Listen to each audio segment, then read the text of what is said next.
Good morning. My name is Chip Fletcher. There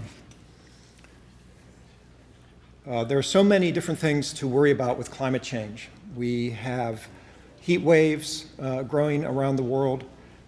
Food is turning more sugar-rich and less nutritious and protein-rich as it grows in carbon dioxide atmosphere. We could worry about all these things, but I am afraid that there's extreme exposure of the Hawaiian Islands to direct hit by a hurricane.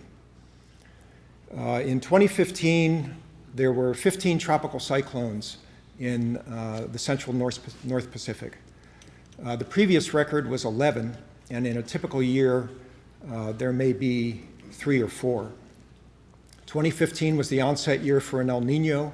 It was an extremely powerful El Nino, and the climate models are telling us that as we move into a warmer world, we are going to see more powerful El Ninos occurring more frequently.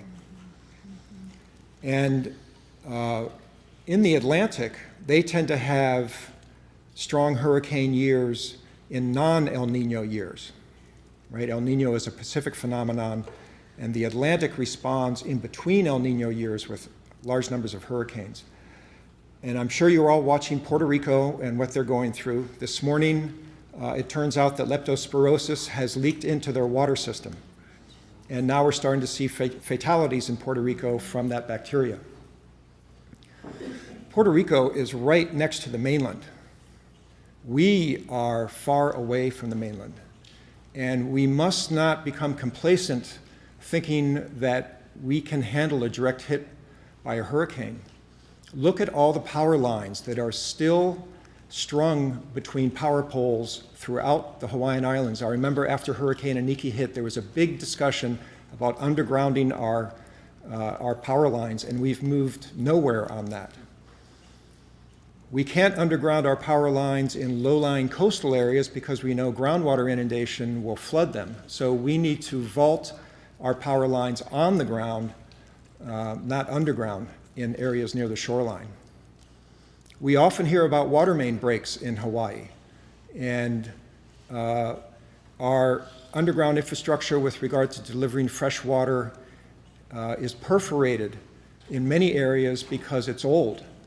And it's very easy for bacteria to leak into our freshwater system, especially if there is strong percolation related to storm surge. So I encourage the Commission to worry a lot about the next big El Nino.